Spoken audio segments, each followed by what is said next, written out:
A Skeptic's Path to Enlightenment is a nonprofit organization supported entirely by donations that keep all our content free and ad-free. To support us now, visit our website at skepticspath.org.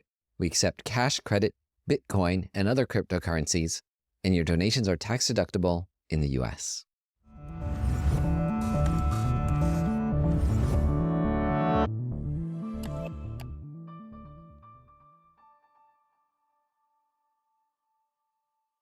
I'm Scott Snibbe, and this is A Skeptic's Path to Enlightenment. Everyone wants to be happy, and no one wants to suffer. This is something we all share, like a basic human right. But how do we achieve happiness? Ironically, the Buddhist perspective is that the most powerful route is to turn our concern toward others. Buddhist teachers, as well as non-religious people who've also found paths to true happiness, tell us that all of our genuine happiness comes from benefiting others, and all of our suffering comes from selfishness. It's not selfish to take good care of yourself, of course, but when does self-care turn into selfishness? When does it become a cause of suffering? The Dalai Lama says that compassion is the intelligent way to be selfish, that true happiness comes from opening our hearts to others. So what's the unintelligent form of selfishness? That's the thought, me, mine, my coffee, my car, my phone, my lunch, my job, my friend, my boyfriend, my girlfriend, my happiness. The idea that as long as I get mine, I'm okay. And this is a common view today, that if we all act selfishly and just avoid harming each other, we'll create a happy, beautiful world. Everyone takes care of themselves. But we've nearly perfected this self-centered philosophy, at least in my country. And has it created a perfect, happy world? The Buddhist view is that the path to happiness is the reverse, thinking of you, your happiness, your welfare, your lunch, your partner, your coffee. This is the source of all happiness. This is being intelligently selfish. As the Dalai Lama says, if you want to be happy, cherish others. One of my teachers is Venerable Sangye Kadro, who's still known by her given name, Kathleen MacDonald. And she was one of the first nuns ordained in the Tibetan tradition. She's also the author of my favorite book on meditation, How to Meditate. Venerable Sangye Kadro gave me some helpful advice when I started leading meditation 14 years ago. She was teaching in San Francisco for 6 weeks, and I had the chance to ask her a lot of questions about Buddhist meditation, especially about countering deluded states of mind. I was surprised later when an email arrived in my inbox from Venerable Sangye Kadro asking me for advice. What advice could I give a master of meditation, one of the most senior members of the global Sangha? But then I understood when I read her question. She asked, what does it feel like to get hurt?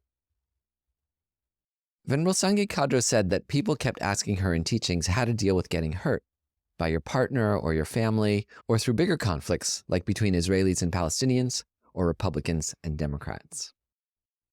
One of my first reactions to her question was sheer admiration at the inner discipline she must have, a mind of such peace and stability that she needed to do research on what it's like to get hurt. And I felt confident that I could help her understand what it's like to feel hurt. I wrote Venerable Sangye Kadro back a 20-page email reflecting on my own pain with my parents and relationships and coworkers and politics. Venerable Sangye Kadro later wrote back with gratitude and said that was plenty, enough for her to gain some insight into the wounded state of mind that I was quite familiar with. Now I know intellectually how, from a Buddhist psychological perspective, this mind of feeling hurt is a deluded mind. I know that feeling hurt is a type of aversion, and that aversion is a disturbing state of mind. I know that such disturbing emotions are rooted in a mind that exaggerates my own self-importance at the expense of others. I can rattle off that my feelings are my own and not something I can blame on others.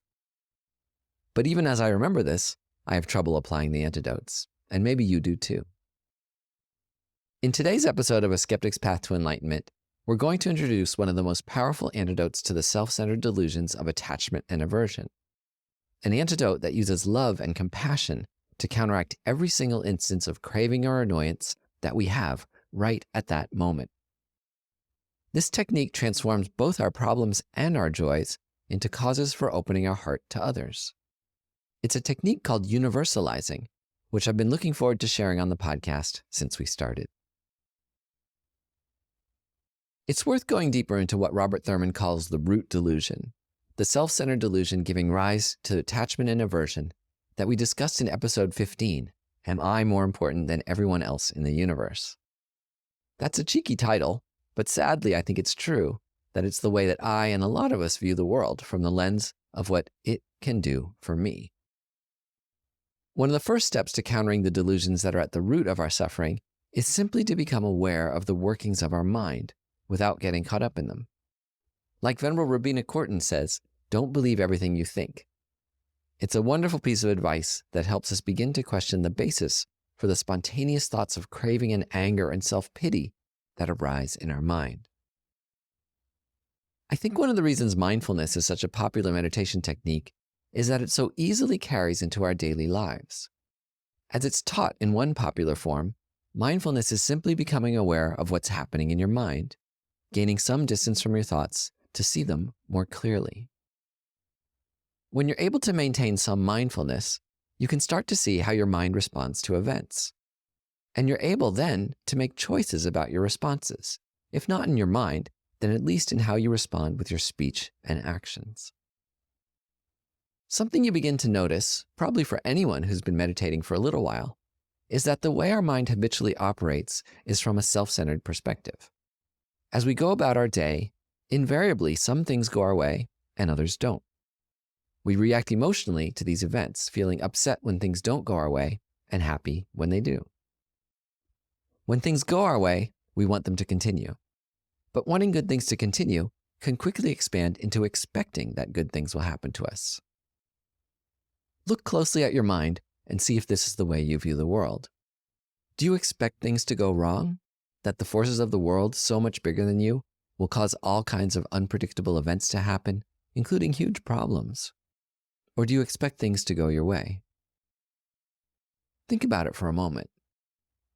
I know when I do, my conclusion is that inside, I do have this strong expectation, not just a wish, a hope, but an expectation that things should go my way. And when they don't, I get upset, angry, frustrated, sad. Sometimes I even fall into hopelessness or despair when faced with a large setback like a big financial problem, a big fight at work, political decisions I strongly oppose, or conflicts with the people I love most. Robert Thurman has a great way of explaining why our emotions overcome us like this when things don't go our way. He says that we can each discover this root delusion of ignorance inside ourselves, from which all our other delusions emerge.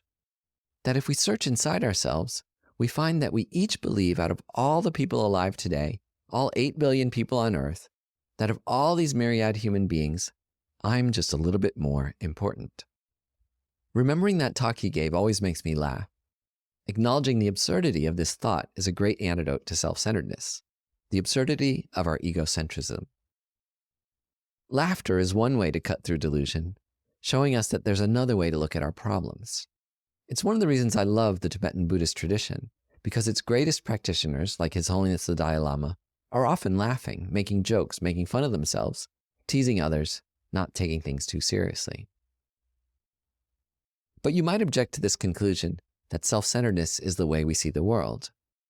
You might feel the opposite and say something like, no, I don't believe that at all. I'm not important, I actually feel inferior, like everyone else is more important than me. Or you might know someone who feels this way, who talks this way. But from the Buddhist perspective, and this can be disappointing to hear, thinking that one is less important than everyone else is also a manifestation of ego. And unfortunately, when we manifest self-pity, we don't even get the shallow benefit of pumping ourselves up. Instead, we think, I'm worthless, I can't do anything right, there's nobody more screwed up than I am. Small-mindedness is ego in reverse, with thoughts still centered on oneself, but colored by negativity, self-hatred, and exaggerated levels of discouragement. This kind of self-pity is as equally delusional and self-centered as arrogance. With a more balanced view of our strengths and weaknesses, and especially our potential and capacity as human beings, the delusional nature of these exaggerating thoughts of our importance or unimportance becomes clearer.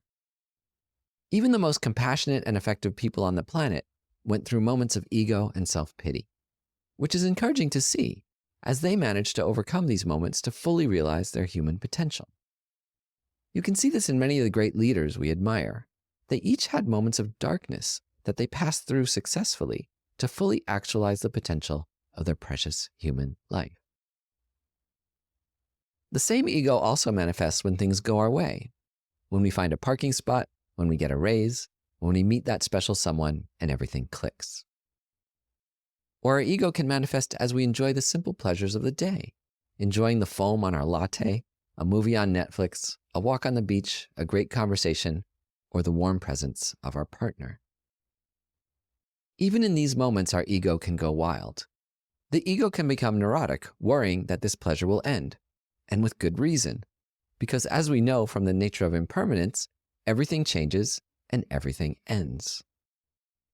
We can also feel guilty when we're enjoying ourselves because we know at the same time that so many others are suffering, deprived of the simple happiness of safely walking down the street, having enough money to buy food, having a comfortable place to go home to. Or we can feel superior when confronted with our good fortune when compared to others' suffering. We see this in gross caricature when some public leaders in business or politics, who when they're confronted with the suffering of the homeless or the unemployed, turn a cold shoulder and say, "I worked hard and made it, why can't they?" Or, "Our thoughts and prayers are with you," which can be another way of saying, "I'm glad I'm not in your shoes." If you've been following along with this podcast, you know that we've gradually moved through a 1,000-year-old Buddhist sequence of topics called the Lam Rim, and that we're now examining the advanced states of mind where one wholly reverses the self-centered attitude to one of love and compassion.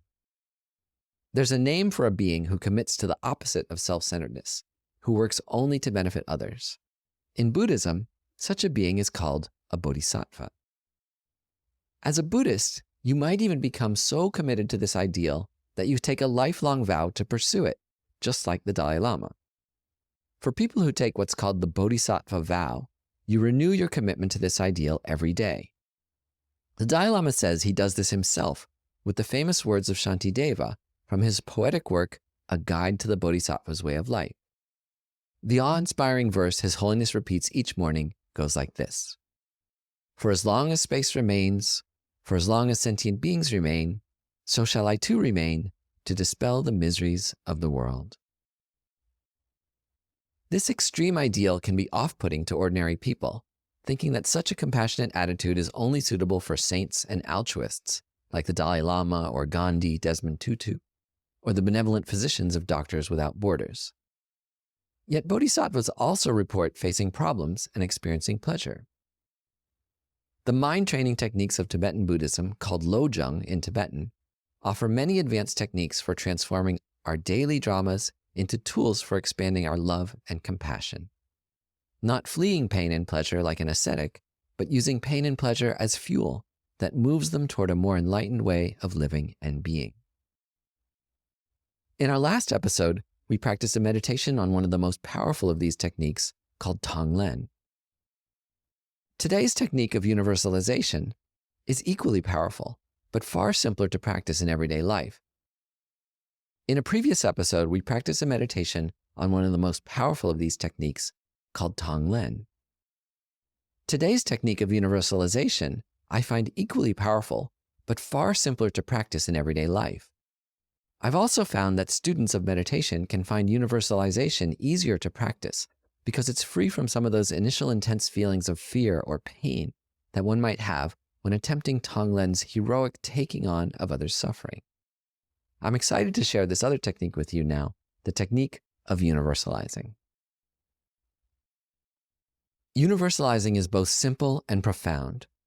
The idea is to apply a universal antidote to the attachment and aversion of pleasure and pain that brings others to mind in every moment of our daily life.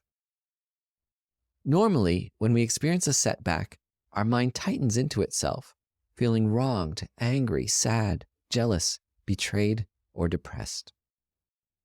And when we experience something pleasing, we can also get lost in ourselves, fixating on the pleasure and the me experiencing it, how great it is, what a bummer that it's not going to last, and could I please have some more, maybe tomorrow, or even later this afternoon? When can I get more of this thing that I love that gives me so much pleasure? And even as we're enjoying a pleasure, sometimes at the same time, we're worrying and plotting how we can get it again. Or we can feel guilty, thinking that I don't deserve this. So many people don't have the pleasure and good fortune and wealth that I enjoy. I should be giving money to charity or helping the homeless instead of eating this cake, watching Netflix, having this fancy cocktail. Obviously, it's not good to overindulge and spend everything on yourself, then do some Buddhist practice to make up for your gluttony. But still, we experience pleasures each day. How can we make them part of our spiritual path? Is it possible to weather our setbacks and enjoy our pleasures without the disturbing emotions of craving and aversion and guilt arising? Let's explore what the Buddhist mind training technique of universalization has to say about pleasure and pain. And let's start with pleasure. Say you're at Starbucks and you've just been handed your $7 caramel latte. Instead of devouring it with selfish glee, or sulkily sipping it with guilt, or throwing it away in disgust with yourself, the technique of universalization says, just enjoy it. But as you enjoy each sip, you offer that pleasure in your imagination to everyone in the world. To do this, imagine that instead of just you, 7 billion other people are enjoying this fancy drink at the same time. And think, may all beings enjoy a caramel latte. That's it. You don't have to stop drinking lattes, you don't have to feel guilty, and you don't need to neurotically plan your next trip to Starbucks. Just find yourself in the present and use whatever experience of pleasure you have to open your heart to all beings. You can go into great detail using the power of your imagination to expand to all kinds of people. Think of those who are thirsty, starving, or poor. Imagine that as you enjoy this drink, they too have their thirst quenched, their hunger satisfied. Picture how much they would enjoy it. And think how much you would love to share with them this pleasure, to nourish them if you could. We'll go into a meditation on this next week, but Starbucks is a convenient, simple example of transforming the enjoyment of daily pleasure into a virtuous state of mind. Now, obviously, the point here isn't to overindulge and to start eating and drinking and binge watching and buying and swiping right in excess. The meditation technique of universalizing isn't meant to be a pass for overindulgence. And whatever resources we can share with others that we can use to create a more just and fair world in real life, we obviously should. But the focus on this first part of universalizing practice is how to transform our everyday pleasures like enjoying our lunch or our job or entertainment or the presence of others into a cause for our greater compassion and connection to others. So what about when things go wrong? I'm sure you can think of plenty of examples, from trivial to heartbreaking, from my boss getting angry at me to losing my job, from an unexpected tax bill to losing your home, from not getting what I ordered at the restaurant to not having enough money to buy food. Starting small can be powerful, especially if you're someone who's in the middle of the road right now, someone who's not in a massive personal crisis, and also not in a state of greedy overindulgence. Imagine a small displeasure, like being corrected by your boss for some error at work. Instead of getting angry, self-righteous, and defensive, thinking that's not fair, I didn't know, that was a mistake, she's wrong, I worked so hard, she should have explained better what she wanted, things like that. For the sake of this exercise, consider what we'd think through the lens of universalizing. From the view of universalization, you might think to yourself, as my boss yells at me, may no one else be criticized, feel hurt, or insulted. Think of the millions of other human beings feeling similar pain at this moment, feeling criticized, hurt, insulted. And think, similar to the way we do in Tonglen, that by my feeling hurt and insulted, may no one else feel this way. May no one else even be criticized or insulted in the first place. What's important here is that you're not even trying to change your behavior or your feelings. Like we do in mindfulness, we observe and accept our feelings. But then we go further, using this analytic meditation technique of universalizing to use our pain as fuel for compassion. We realize that many others feel the same pain or worse right now, and we wish that none of them should feel that pain or suffer that same problem. Typically, when things go wrong, you might get angry and start fighting back, or feel dejected and sad, even hopeless at the repeated wounds of your lifetime being opened again.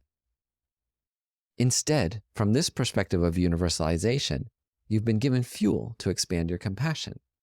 You use your personal pain to connect with the millions of other human beings feeling similar pain right now. And then you think of those who have it worse. There are more extreme versions of being insulted.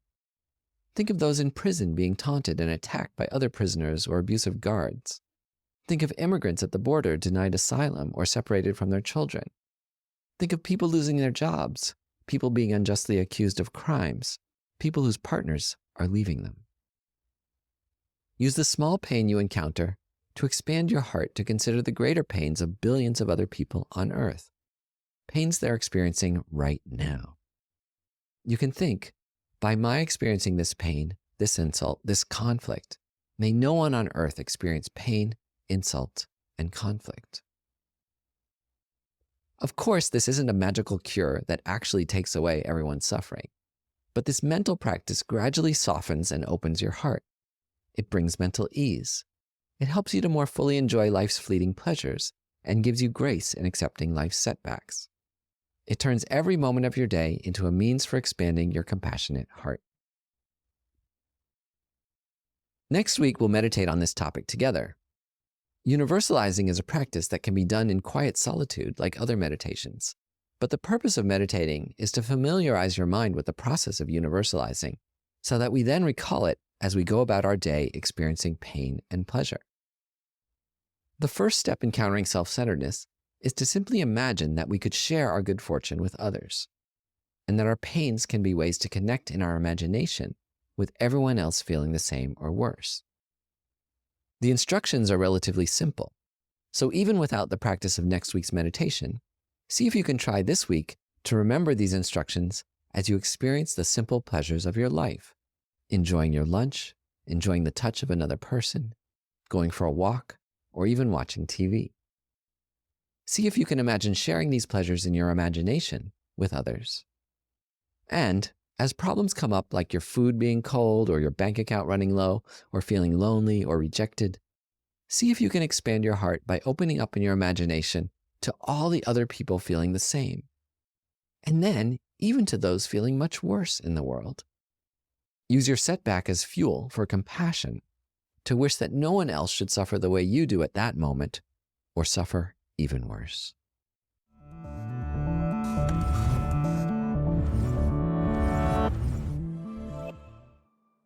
If you enjoyed this episode, please consider making a donation to our podcast. A Skeptic's Path to Enlightenment is a nonprofit organization supported entirely by donations that keep all our content free and ad-free. To support us now, visit our website at skepticspath.org. We accept cash, credit, Bitcoin, and other cryptocurrencies, and your donations are tax-deductible in the US.